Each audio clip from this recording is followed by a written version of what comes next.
Hello दोस्तों, आ चुके हैं एक न्यू क्वेश्चन के साथ जो कि हमारी सीरीज चली हुई है 30 डे और 30 क्वेश्चंस की। आज हमारा डे है डे 10 और क्लास 10th के लिए सीरीज जो है हमारी चली हुई है। ठीक है, आज का हमारा क्वेश्चन है, फटाफट से देख लेते हैं। क्वेश्चन 10, भारत में उद्योगों की मुख्य समस्याएं क्या है। जो भारत में जो उद्योग एस्टेब्लिश होते हैं उनकी मेन प्रॉब्लम क्या है, आज हम उसके बारे में डिस्कस करेंगे दोस्तों। तो प्रमुख समस्याएं जो है इसकी निम्नलिखित है। सबसे पहले नंबर की समस्या है प्रौद्योगिकी सुधार के लिए प्रेरणा का अभाव। अब देखो, प्रेरणा का मतलब क्या होता है? प्रेरणा का मतलब है इच्छा। इच्छा का अभाव है। मतलब जो व्यक्ति है, अगर इंडिया का व्यक्ति है, कोई भी न्यू उद्योग लगाने से पहले वो 100 बार सोचता है कि भाई ये चलेगा नहीं भी चलेगा। तो वही चीज है यहाँ लिखा हुआ है कि भारतीय उद्यमी जो होते हैं वो पर्याप्त रूप से प्रेरित नहीं हो पाते हैं। ठीक है जी, वो 1000 बार सोचेगा भैया अगर पैसा लगा दिया तो डूब तो नहीं जाएगा, काम चलेगा या नहीं चलेगा। तो इच्छा शक्ति का उनके अंदर अभाव होता है। नवीन प्रौद्योगिकी, जितनी भी न्यू टेक्नोलॉजी आती है उनको अपनाने के प्रति वो सशंकित रहते हैं। मतलब कि उनके अंदर डर बना रहता है, अगर पैसा लगा दिया तो कहीं डूब ना जाए।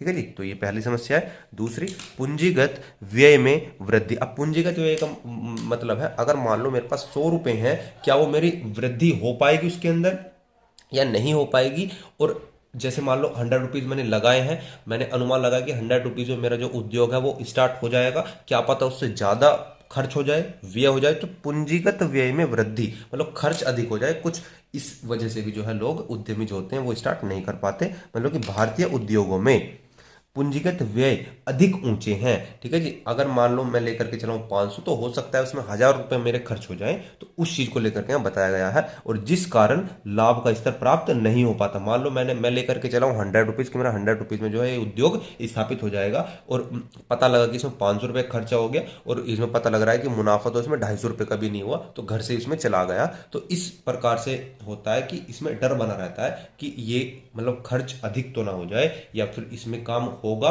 या फिर नहीं होगा, लाभ होगा या नहीं होगा, हम नुकसान में तो नहीं रह जाएंगे। थर्ड, अनुत्पादक व्ययों की अधिकता। अब भारतीय उद्योगों में अनुत्पादक व्यय, अब देखो अनुत्पादक का मतलब है जो मेन चीज है उससे भी अलग खर्चे होते हैं उद्योगों के अंदर। ठीक है जी, लेबर्स लगाना, ठीक है जी, काफी सारे खर्चे होते हैं। व्यय सामान्य से अधिक रहते हैं, तो सामान्य से अधिक इसमें खर्चे रहते हैं। ठीक है, जिसका प्रभाव उत्पादन लागत में वृद्धि, उत्पादकता में कमी के रूप में पड़ा है। अब यहाँ पर होता यह है कि जो लागत है, मान लो अगर मुझे कोई अपना उद्योग स्टार्ट करना होगा तो उसके अंदर मान लो 500 रुपीज मैं सोच करके चलाऊं, लेकिन लागत उसमें लग गई है ज्यादा और जो है मुनाफा उसमें आ रहा है कम।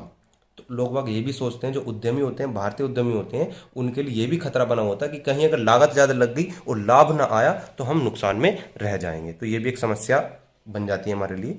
फोर क्या है, उपक्रमों के निर्माण में देरी। अब उपक्रमों के निर्माण में देरी का मतलब क्या है कि देश में उद्योग धंधों के स्थापन में निर्धारित समय से अधिक समय लग जाता है और इसका विपरीत प्रभाव पड़ता है। अब देखो होता क्या है, जो जो जो उद्योग धंधे होते हैं उनके अंदर अगर वो मुझे एस्टेब्लिश करना हो, स्थापन करना हो उसका, तो उसमें निर्धारित टाइम से, मान लो मैं सोच कर के चलाऊं कि 5 दिन के अंदर मेरा उद्योग जो है, 5 दिन के मेरे जो उद्योग है वो लग जाएगा, लेकिन उसमें लग के काफी समय, और काफी समय लगेगा तो सिंपल सी बात है उसमें खर्चा भी अधिक आ जाएगा। काफी सारी एक दूसरी चीजें डिपेंड हो जाती हैं, तो उसका विपरीत प्रभाव देखने को यहाँ मिलता है दोस्तों। देखो मेन इंपॉर्टेंट चीज है दोस्तों, आप सिर्फ ये हेडिंग भी याद कर लोगे ना और इसको बनाकर भी लिख दोगे तो आपका क्वेश्चन बिल्कुल भी गलत नहीं होगा, बिल्कुल ठीक हो जाएगा।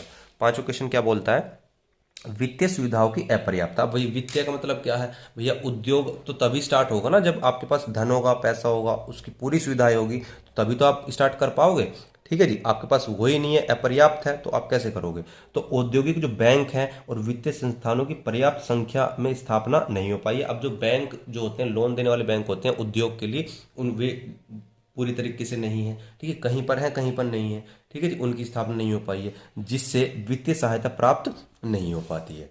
ठीक है भाई, ये 5 समस्या हो गई, और एक आपकी एक समस्या और देख लो आप, श्रम प्रबंधन संघर्ष। अब देखो भारत में औद्योगिक प्रबंधन एवं श्रमिकों के बीच मधुर संबंध नहीं है। अब मान लो अगर मैंने, चलो ये सब कुछ देखते हुए मैंने उद्योग स्टार्ट कर भी दिया, तो जो हमारे जो लेबर लगेगी, श्रमिक लगेंगे, और मतलब जो मालिक जो होगा, अब आप देखते हो कि दिन भर न्यूज भी आती है कि हड़ताल कर दी, ठीक है जी, हड़ताल कर दी, तालाबंदी होगी, वो क्यों होता है? क्योंकि उद्योग जो प्रबंधन जो चला रहा है उद्योग को और श्रमिकों के बीच में एक अच्छा संबंध नहीं है, एक मधुर संबंध नहीं है, कुछ भी कारण उसके हो सकते हैं, ठीक है। तो इसका परिणाम क्या बनता है? हड़ताल बन जाती है, लोग हड़ताल कर देते हैं, तालाबंदी हो जाती है, के रूप में सामने आता है दोस्तों। तो आप सिर्फ और सिर्फ आप इनकी हेडिंग भी करके इनके अंदर बना बना करके भी लिख दोगे तो आपका क्वेश्चन 101% सही हो जाएगा। तो दोस्तों आई होप आपको समझ में आ गया होगा ये डे 10 का क्वेश्चन। तो अब हम मिलते हैं अपने अगले क्वेश्चन के साथ।